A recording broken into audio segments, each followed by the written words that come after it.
제네시스가 레이싱을 합니다. 현대 N도 아니고 프리미엄 럭셔리 브랜드인 제네시스 모터스포츠 출전 소식, 첫 발표 때만 해도 조금 갑작스럽고 뜬금없기도 했을 거예요. 그런데 사실 그동안 제네시스의 행보를 쭉 살펴보면요, 이게 이렇게 될 수밖에 없었나 싶을 겁니다. 레이스 팬들이라면 눈치챌 수밖에 없는 디테일한 구석구석을 지금부터 하나씩 짚어보겠습니다.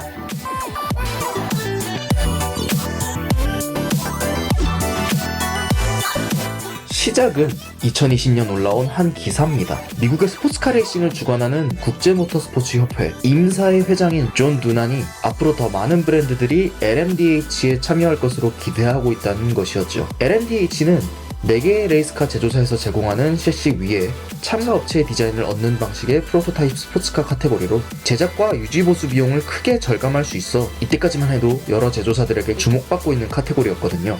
그리고 해당 기사에는 렉서스, BMW, 그리고 현대자동차 등의 12개 제조업체가 논의에 참여했다는 내용이 포함돼 있어 한국 팬들의 주목이 이어졌죠. 그런데 썸네일로 쓰인 이미지가 심상치 않았습니다. 바로 제네시스 에센시아 컨셉트를 기반으로 그린 그림이었기 때문입니다. 현대차야 모터스포츠 활동에 적극적이니 N브랜드로 참가해도 이상하지 않을 일이었습니다만, 제네시스는 이때까지만 해도 모터스포츠와의 연관성이 딱히 없었던 시기라서 그냥 어그로성 썸네일이구나 하고 넘기는 분위기였죠.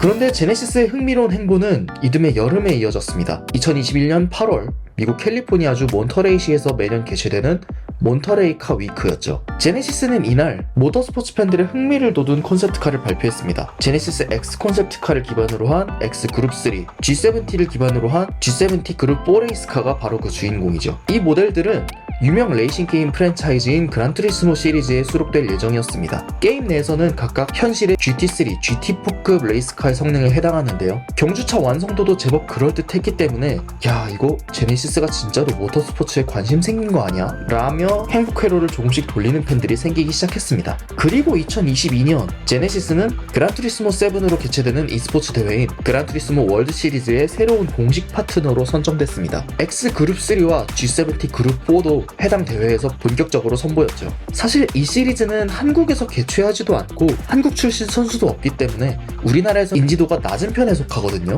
그럼에도 제네시스가 오피셜 파트너로 나섰다는 점은 글로벌 무대에서의 브랜드 가치를 확고히 하려는데 그 목적이 있다고 볼 수 있습니다. 이건 모터스포츠를 떼놓고 봐도 꽤 의미가 있는 행보라고 할 수 있죠.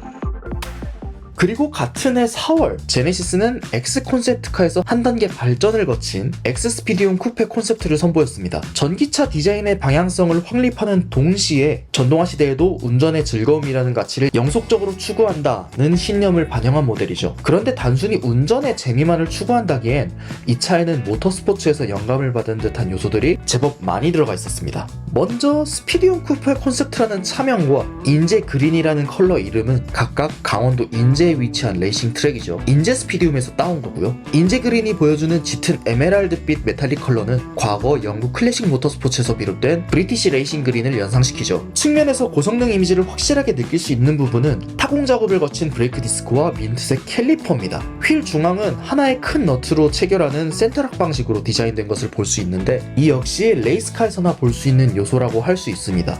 시판되는 차 중에서 센터락을 볼 수 있는 차는 포르쉐밖에 없죠. 뒤쪽에는 덕테일 스포일러와 공격적인 형태의 디퓨저가 눈에 띕니다. 기존의 제네시스 X 콘셉트에서는 볼 수 없던 부분이었거든요. 그리고 저는 이때부터 제네시스가 보여주고자 하는 미래 방향성이 단순한 럭셔리에서만 그치지는 않겠구나 생각했습니다.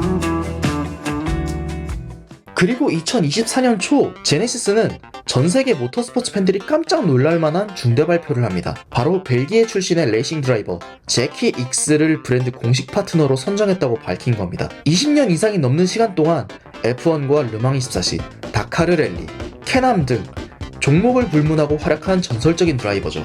제네시스 홍보대사로서 브랜드 철학을 알리고 브랜드를 위한 다양한 활동을 함께 펼치기 위해 섭외한 인물이지만, 모터스포츠계의 거장을 모셨다는 시점에서부터 제네시스의 레이스 출전은 사실상 초읽기에 들어갔다고 보는 반응이 적지 않았습니다. 더구나 르망24시를 6번이나 우승한 인물이라는 점에서 제네시스가 출전한 레이스는 르망24시가 아닐까 하는 예상도 충분히 가능했죠. 결과적으로는 이 예상이 맞았다고 볼 수 있겠네요. 활용 점정은 단연 마그마 프로그램일 겁니다. 제네시스의 고성능 프로젝트는 아니고 브랜드의 스펙트럼을 한층 더 확장시키는 스페셜 프로그램입니다. 다만 그 중에 고성능이 꽤 큰 비중을 차지하고 있는 건 사실이에요. 프로그램 발표 이전에 공개됐던 GBAT 쿠페 콘셉트부터 시작해서 GB60 마그마 콘셉트, GAT 마그마 스페셜, X 그란 베를리네타와 X 그란 레이서 VGT 콘셉트가 어떤 성격을 갖고 있는지를 생각해보자고요.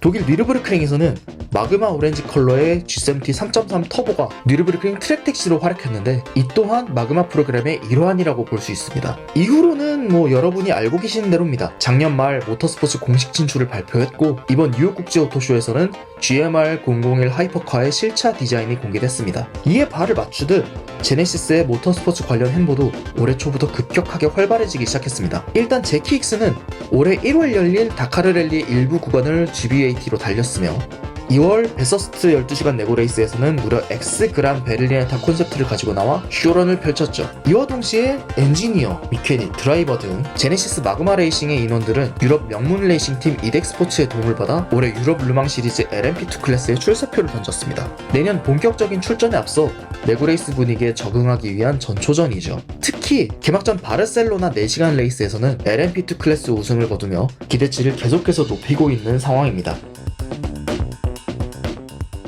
그럼 제네시스는 왜 모터스포츠, 그것도 한 번에 오랜 시간을 달리는 레구레이스에 도전하는 것일까요?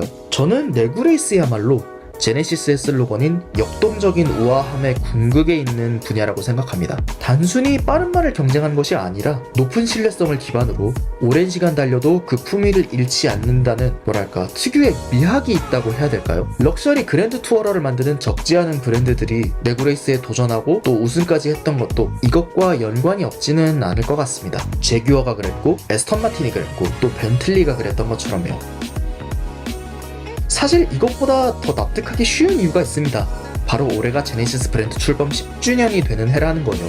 지난 2025 서울 모빌리티 쇼에서 보여줬던 것처럼 제네시스는 지난 10년을 되돌아보고 앞으로 어떻게 나아갈지에 대한 방향성을 제시했습니다. 그리고 그중 하나가 바로 모터스포츠라는 새로운 영역에 대한 도전이죠. 특히 제네시스는 고유의 정체성을 단순히 럭셔리에서 끝내지 않고 미래 모빌리티 시대의 기술 혁신을 꿈꾸는 브랜드라는 것을 대외적으로 조금씩 강조하고 있습니다. 기술 혁신, 모터스포츠는 이런 인식을 한 번에 빡 주입시켜주기에 가장 적합한 무대인 것이죠. 물론 오늘 영상에서 소개한 내용들이 진짜로 제네시스의 빌드업이었다는 얘기는 절대 아닙니다. 모터스포츠와 연관 지을 만한 제네시스의 행보를 일렬로 정렬해보니 그럴듯하네 정도로만 이해해 주시면 되겠습니다. 어쨌든 지금 필요한 건 앞으로의 계획이 명확한 제네시스 마그마 레이싱의 활약상을 기대하고 또 응원해주는 것이겠죠. 당장 올해 르망 24시부터 기대가 남다릅니다. 오늘 영상은 여기까지입니다. 그럼 또 봅시다. 안녕!